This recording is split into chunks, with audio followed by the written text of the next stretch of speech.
नमस्कार, आदाब। मैं हूं नीतू राजदान और आप देख रहे हैं कश्मीर नामा। श्रीनगर में यूसुफ ते ज़रीन फेस्टिवल के तहत खवातीन को एम्पावर करने की हो रही पहल। सांबा जिले के शायर बीशन सिंह दर्दी ने हासिल की एक नई पहचान। और सीआरपीएफ की जानिब से मेडिकल कैंप के जरिए लोगों को फराहम कराई गई तिब्बी सहूलियात। सबसे पहले बात करते हैं समाज में खवातीन को बाइख्तियार बनाने की समत में किए जा रही कोशिशों की। जम्मू कश्मीर की खवातीन एम्पावर हो सके, उसके लिए हुकूमत और इंतजामिया के अलावा स्कूल कॉलेजों में भी मुख्तलिफ इकदाम किए जा रहे हैं। इसी समत में गुज़िश्ता दिनों श्रीनगर में गवर्नमेंट कॉलेज फॉर वुमेन की जानिब यूसुफ ते ज़रीन फेस्टिवल का एहतमाम किया गया, जिसके तहत लड़कियों ने वहां कई स्टॉल्स लगाए और अपनी काबिलियत का जमकर मुजाहिरा किया, जिससे कि उनके हुनर को एक नए प्लेटफॉर्म मिल सके। उसी के हवाले से पेश है हमारी ये रिपोर्ट। ये वो मौका है जो हर लड़की अपने अंदर के एतमाद और सलाहियतों को सामने लाकर मुआशरे में एक नई पहचान बनाती है। यूसुफ ते ज़रीन ऐसा ही एक फेस्टिवल है। गवर्नमेंट वुमेन कॉलेज श्रीनगर में हर बरस मुनक्किद होने वाला यूसुफ ते ज़रीन जश्न न सिर्फ खवातीन को बाख्तियार बनाने की अलामत है, बल्कि ये एक सकाफती जश्न भी है जो नौजवान खवातीन के फन, हुनर और लगन का एहतराम करता है। ये फेस्टिवल बच्चों को एक अपॉर्चुनिटी दी जा रही है जहाँ पर वो अपना टैलेंट शो कर सकें। मतलब हमारे बच्चों में बहुत टैलेंट है, डिफरेंट काइंड्स ऑफ टैलेंट हैं। They are painters, they are very good calligraphers, we have good actors, we have students with who have sense of music. So all this talent we have given them this opportunity through which they are able to present what they are able to do. इस festival में college के तलबा ने अपने stalls पर मजेदार घरेलू पकवान और खूबसूरत दस्तकारी का मुजाहरा किया। ये स्टॉल्स उनके कारोबारी जज्बे और तख्लीकी सलाहियतों की अक्कासी कर रहे थे। यहाँ का हर एक प्रोडक्ट एक कहानी बयान करता है जो तलबा की मेहनत और फन की अक्कासी करता है। फेस्टिवल का एक और अट्रैक्शन कश्मीरी मौसीकी थी, जिसने कश्मीरी रिवायती धुनों का एक ऐसा माहौल पेश किया जो हर किसी को वादी की गहरी यादों में ले गया। काबिल गौर है कि ये मौसीकी न सिर्फ यहाँ की सकाफती विरसे को जिंदा रखती है, बल्कि तारीख और विरासत से भी जोड़े रखती है।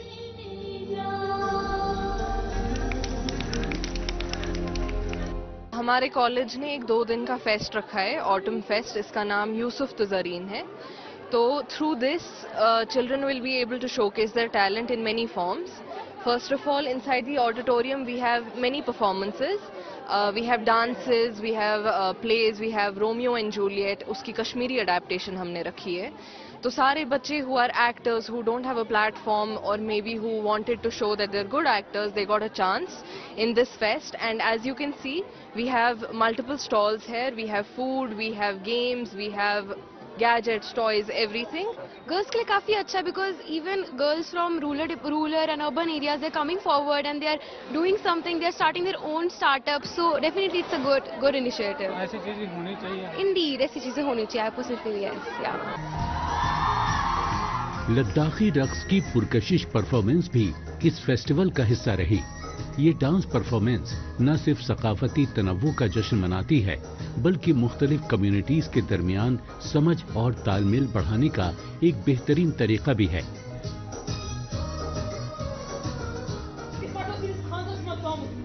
फेस्टिवल की सबसे अहम खुसूसियत यूसुफ ते ज़रीन का स्टेज रहा। ये ड्रामा एक ऐसी कहानी पर मबनी है जिसमें मोहब्बत, कुर्बानी और जज्बे के मौज़ूआत को उजागर किया गया है। ये न सिर्फ तफरीह फराहम करता है, बल्कि आज के मुआशरे से मुताल्लिक पैगामात भी पहुंचाता है।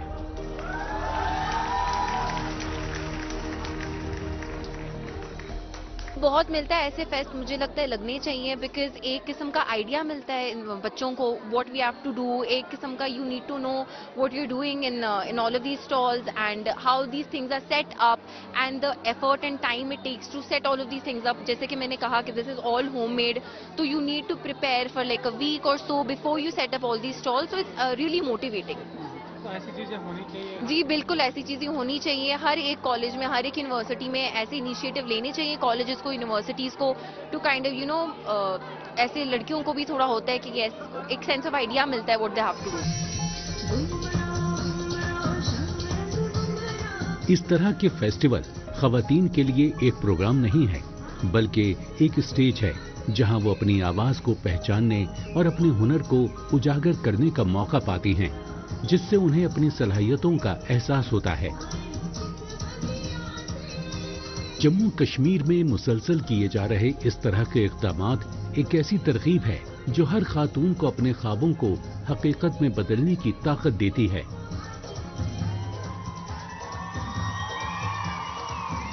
और अब आपका तारुफ कराते हैं जम्मू कश्मीर के सांबा जिले के शायर बीशन सिंह दर्दी से, जिन्हें इस साल बाल साहित्य अकादमी अवार्ड से नवाजा गया. इन्हें ये अवार्ड डोगरी जबान में लिखे गए शायरी कलेक्शन कुकड़ों को के लिए दिया गया. अपनी इस कामयाबी से बीशन सिंह बेहद खुश है और इन्हें अदबी जगत से जुड़े लोगों से ढेरों मुबारकबाद मिल रही है. बीशन सिंह दर्दी ने अवार्ड के लिए चुने जाने पर खुशी जाहिर की और साहित्य अकादमी का शुक्रिया अदा किया.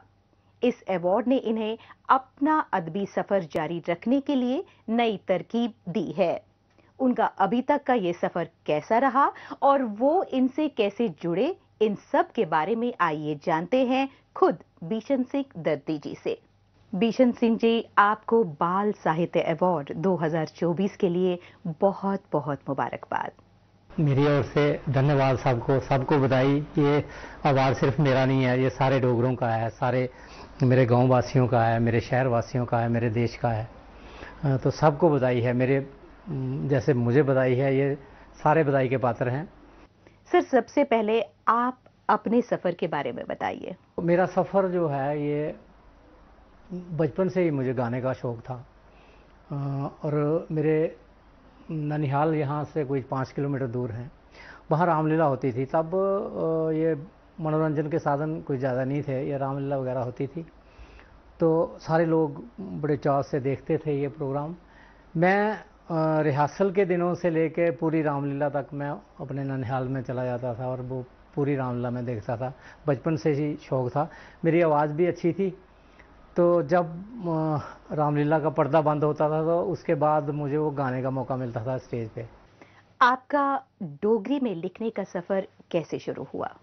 डोगरी में लिखने का जो सफ़र था, ये बहुत पहले हमारे, आपने देखा होगा, दुर्गादास गुप्ता जी थे सांबा के, संत कवि कहते थे उनको. वो सांबा में गाड़ियों में छोटी छोटी किताबें 4-4, 6-6 पेज की वो गाड़ियों में बेचते थे और वो उनको गा के सुनाते भी थे. वो किताबें मैं भी कभी कभी ख़रीद लेता था और घर में ले आना, उसको पढ़ना. उसके बाद मुझे ऐसे मन में ऐसे लगता था कि ये कोई बड़ा मुश्किल काम नहीं है, मैं भी ऐसे कर सकता हूँ. पर एक दुविधा भी बनी रहती थी कि मैं सोचता था मैं लिख तो लूँगा ये कविता, पर मैं गाड़ियों में ऐसे बोल नहीं सकता हूँ, मैं कैसे किसे सुनाऊँगा. मतलब तब सच जानिए, ये मुझे ये भी पता नहीं था कि ये कविता का करते क्या हैं. पर फिर भी मैंने 10-15 कविताएं लिखी और डोगरी में. आपके हिसाब से आपकी सबसे अच्छी रचना कौन सी है? समझो किसी के अगर 4 बच्चे हैं तो उसको तो सारे बच्चे प्यारे होते हैं. ये सारी किताबें जो जैसे रामायण है, जैसे गज़लों की है, भेंटों की है, जो गीतों की है, अपने लिए तो सारी एक से बढ़कर और सबसे ज़्यादा प्यारी हैं. सारी किताबें प्यारी हैं. रामायण जो है थोड़ी सी हटके है, इससे हटके इसलिए है कि एक तो ये धार्मिक है, ऐतिहासिक भी है, साहित्यिक भी है.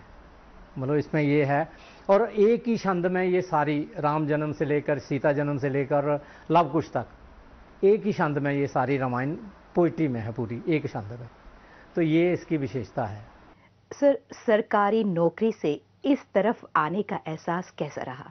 मैं 12वीं क्लास में था तो नौकरी लग गई थी। सांबा में पढ़ते थे, तो उसके बाद लिखना भी लगभग उसी 1979-80 में मैं लिखना शुरू किया था, क्योंकि 80 में मैं पहली बार रेडियो में गया था और पहली रिकॉर्डिंग मेरी 1980 में हुई। तो उसके बाद लगातार ये छपने का जो प्रोग्राम था, ये छपने वाला तब इतना कोई कंप्यूटर का नहीं था, वो दूसरी प्रिंटिंग होती थी जो एक एक शब्द जोड़ के फिर वो प्रिंटिंग होती थी। तो तब पहली किताब जो मैंने कंप्यूटर से करवाई, खुद जलंधर जाके, वो भजनों की और बेंटों की, वो 95 में 1995 में मैंने वो छुपाई थी। तो फिर ये पहली किताब डोगरी की जो गज़लों की और गीतों की आई, ये 2004 में। तो ऐसे सफ़र चला।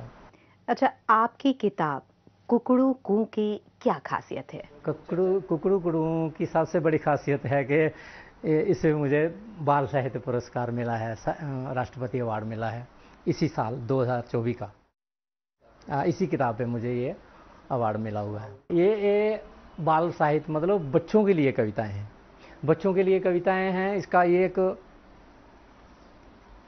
मेन मकसद हम ये कह सकते हैं कि बच्चों को डोगरी के प्रति, मतलब डोगरी के लिए प्रेरित करना, बच्चों की रुचि इसमें हो, उनके लिए अच्छा अच्छा लिखना, छोटी छोटी कविताओं के जरिए बच्चे इसमें रुचि लें और डोगरी का ये प्रचार हो, प्रसार हो। सर, हमारे साथ जुड़े रहने के लिए आपका बहुत बहुत धन्यवाद। जम्मू कश्मीर की बाकी की खबरों पर बढ़ने से पहले अब बात करते हैं देश दुनिया की खबरों की। आइए डालते हैं एक नजर।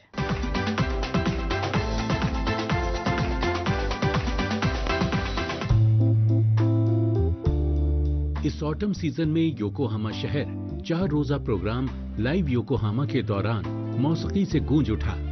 योकोहामा शहर रहने के लिए और भी ज्यादा मुतहर्रिक और आरामदेह जगह बनने के लिए अपनी कोशिशें जारी रखे हुए है। इस तकरीब की एक नुमाया खुसूसियत एक जॉर्ज बैंड था, जिसे मकामी बाशिंदों ने तश्कील दिया था, जिसमें नौजवानों और सीनियर मौसीकारों को दोनों को इकट्ठा किया गया था।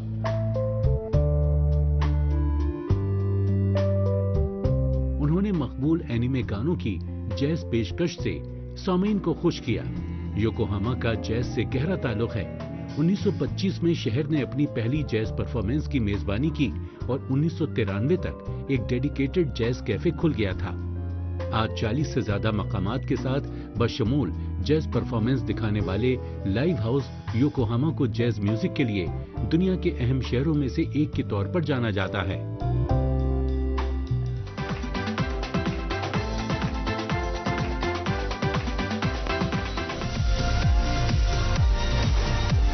अल्जीरिया ने अल्जीरियाई रेगिस्तान के ओ-एट सौफ में बैनुल अक़वामी सहारन टूरिज्म फेस्टिवल के 6ठे एडिशन की मेजबानी की, जिसमें सियाहत के दफातर, होटलों, ट्रेवल एजेंसियों और कारीगरों समेत 400 से ज़ायद शुरका ने शिरकत की।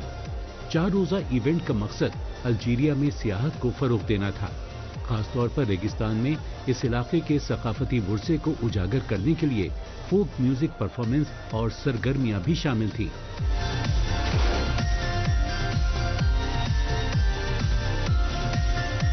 अल्जीरिया अफ्रीका के सबसे बड़े मुल्क के सकाफती और कुदरती खजानों की तरफ ज्यादा से ज्यादा ज़ायरीन को राग़िब करना चाहता है, ताकि वो सियाहत के पसमानदा इलाके की अपनी पोजीशन को खत्म कर सके।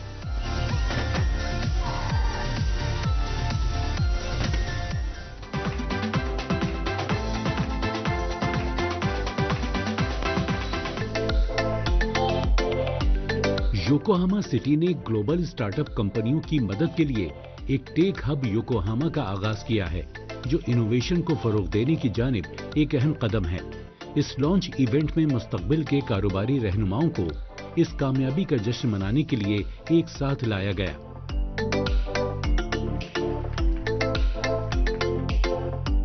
मिंटोमराई के इलाके में वाक़े मुतअद्दिद आलमी कंपनियों और छोटे कारोबारों का घर टेक हब योकोहामा का मकसद रिसर्चर, इंजीनियर्स और कारोबारी अफराद को मुत्तहिद करना है, ताकि स्टार्टअप्स और यूनिकॉर्न कंपनियों की तरक्की को आगे बढ़ाया जा सके।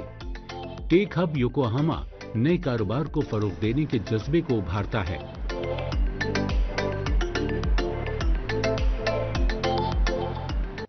और अब बात करते हैं तालीम की। मुआशरे में हर शख्स को तालीम याफ्ता और बरसरे रोजगार बनाने के लिए मरकजी हुकूमत और इंतजामिया की जानिब से मुख्तलिफ मंसूबे तो चलाई जा ही रहे हैं, साथ ही फौज भी हुकूमत के शाना बशाना कदम बढ़ाते हुए सरहदी इलाकों के लोगों और वहां के स्कूलों में बच्चों को बेहतर तालीम हासिल हो सके, इसके लिए मुस्बत इकदामात कर बच्चों की हौसला अफजाई कर रही है। इसी समत में फौज ट्राइबल बिरादरी से ताल्लुक रखने वाले बकरवाल बिरादरी के बच्चों को तालीम दे रही है। मजीद तफसील हमारी इस रिपोर्ट में।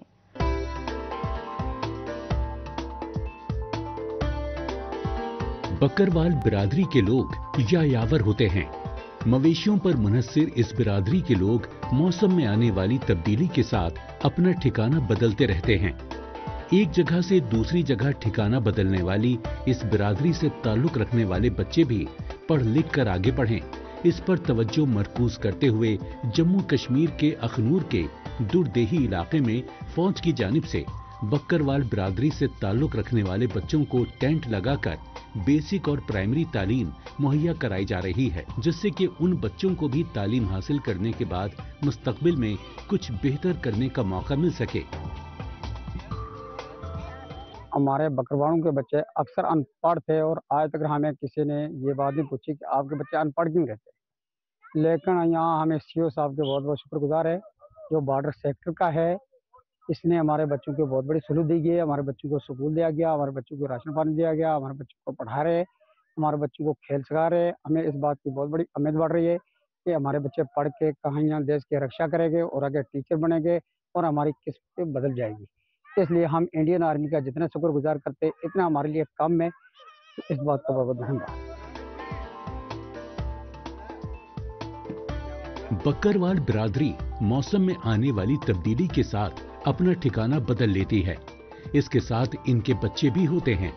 वो बच्चे भी पढ़ लिख कर आगे बढ़ सके, इसके लिए उनके ठिकानों के आसपास ही ये कैंप लगाए गए हैं, ताकि बच्चों को किसी भी तरह की मुश्किल का सामना न करना पड़े।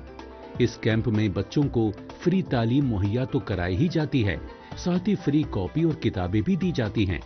फौज की इस पहल से यहाँ के बच्चे बेहद खुश हैं।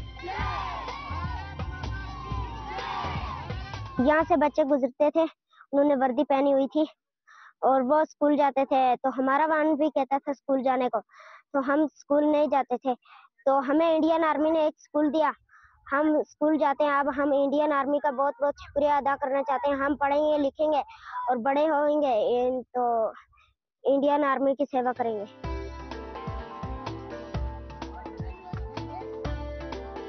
जम्मू कश्मीर में रहने वाली ट्राइबल बिरादरी से ताल्लुक रखने वाले बच्चे भी पढ़ लिख कर आगे बढ़ें, इस पर तवज्जो मरकूज करते हुए जम्मू कश्मीर के मुख्तलिफ जिलों में हॉस्टल की तामीर और तोसी को अमली जामा पहनाने का अज़्म किया गया है। इसी के तहत ट्राइबल बिरादरी के तालिब इल्मों के लिए मुख्तलिफ जगहों पर सरकारी हॉस्टल तैयार किए जा रहे हैं, जो कि ट्राइबल स्टूडेंट्स को उनकी तालीम पूरी करने में मदद कर रहे हैं। ट्राइबल बिरादरी से ताल्लुक रखने वाले इन बच्चों के लिए हुकूमत और फौज की जानिब से उठाए जा रहे इस तरह के इक़दामात से इन बच्चों के भी ख्वाब पूरे हो रहे हैं। जी, यहाँ से पहले बच्चे स्कूल जाते थे तो मैंने कभी स्कूल देखा ही नहीं था, तो मेरा मन बोलता था कि मैं स्कूल जाऊं। तो अब हमारे नजदीक लाया है इंडियन आर्मी ने स्कूल, अब हम यहाँ पढ़ते हैं। बहुत बहुत हम बड़े होके देश की सेवा करेंगे। ट्राइबल कम्युनिटी के बच्चों के लिए ये एक अहम कदम है। आमतौर पर पसमानदा माने जाने वाले इन बच्चों को इस तरह की सहूलियात मुहैया कराकर उनके मुस्तकबिल को रोशन किया जा रहा है। बच्चों को इन स्कूलों में बेहतर एजुकेशन फैसिलिटी के साथ साथ क्वालिटी एजुकेशन देने का इंतजाम किया गया है। कुदरती तौर पर यहाँ पढ़ने वाले बच्चों के हौसले को इससे बुलंदी मिल रही है और ये उन्हें अपने ख्वाब को यकीनी बनाने में मददगार साबित होने वाले हैं। बेहतर तालीम मुहैया कराकर ही बेहतर नताइज बरामद किए जा सकते हैं।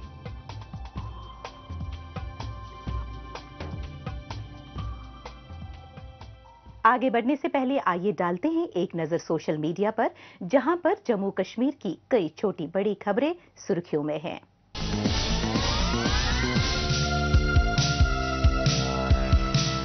वुर्जे का तहफ्फुज़, रानी पार्क, कच्ची छावनी, जम्मू के करीब राधा कृष्ण मंदिर के आकर्षक बहाली को देखें। कश्मीर की सियाहत 2024 में उरूज पर है। मुल्की और बैनुल अक़वामी दोनों सयाह वादी में आ रहे हैं, जिससे इंतहाई जरूरी मुआशी रिलीफ मिल रहा है। सियाहत में इजाफे ने होटलों से लेकर रिवायती दस्तकारी तक मकामी कारोबार को जिंदा कर दिया है।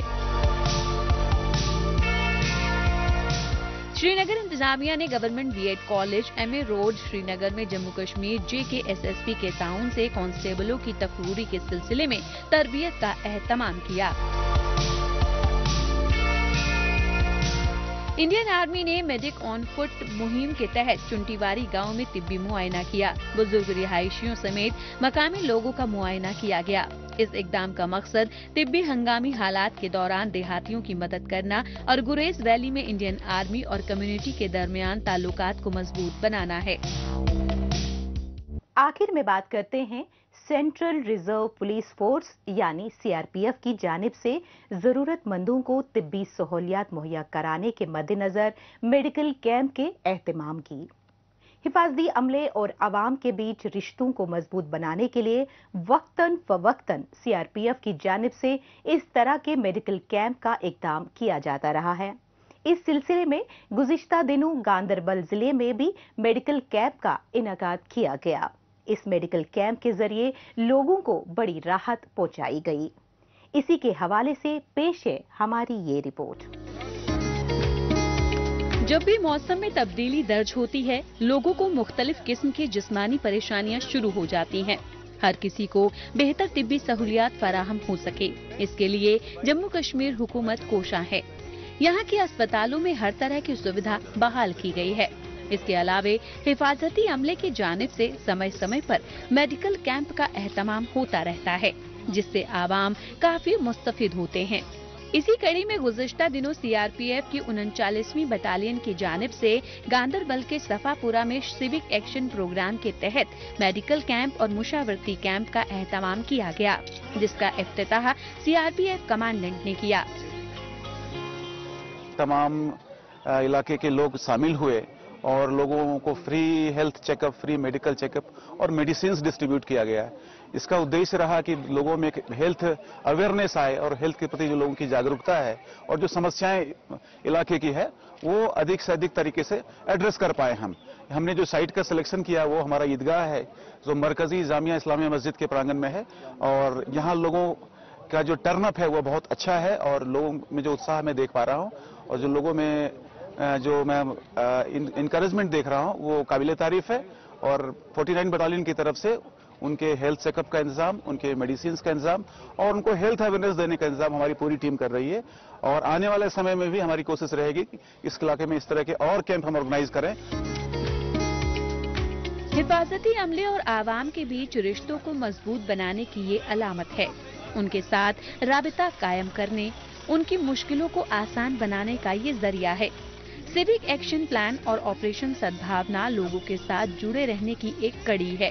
जिन इलाकों में मेडिकल फैसिलिटी नहीं है, वहां पर कैंप लगाकर उनकी फ्री चेकअप और दवाइयां उन्हें मुहैया कराकर बड़ी राहत पहुंचाई जाती है।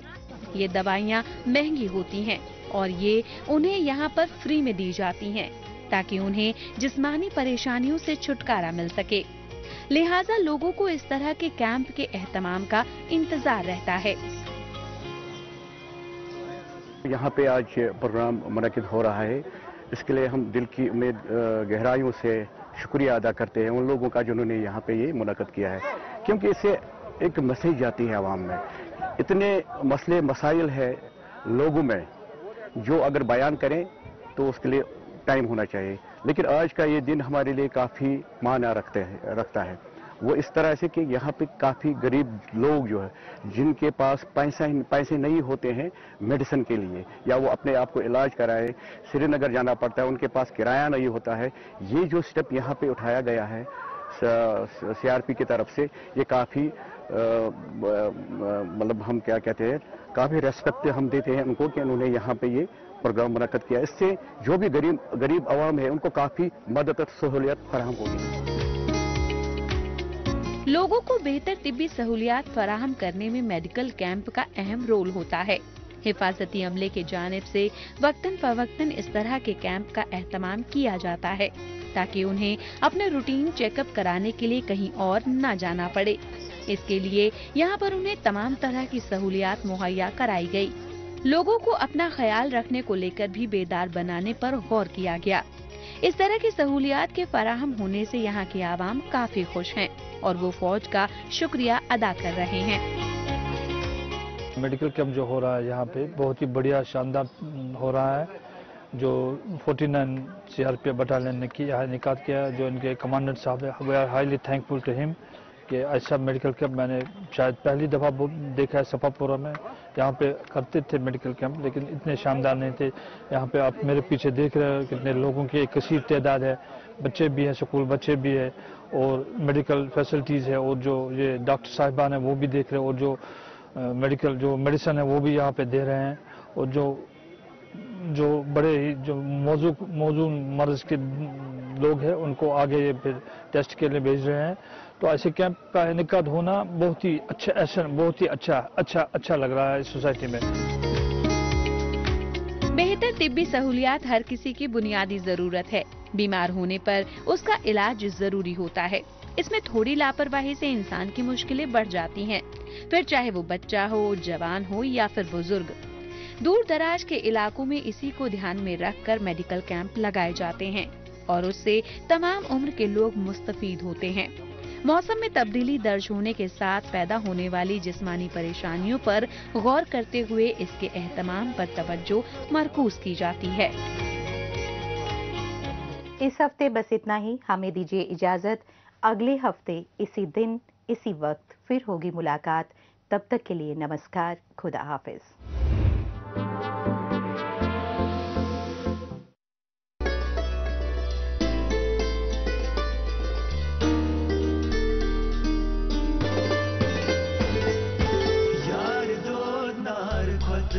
Zalan kotvan vesiye yarasman talaylati yarasman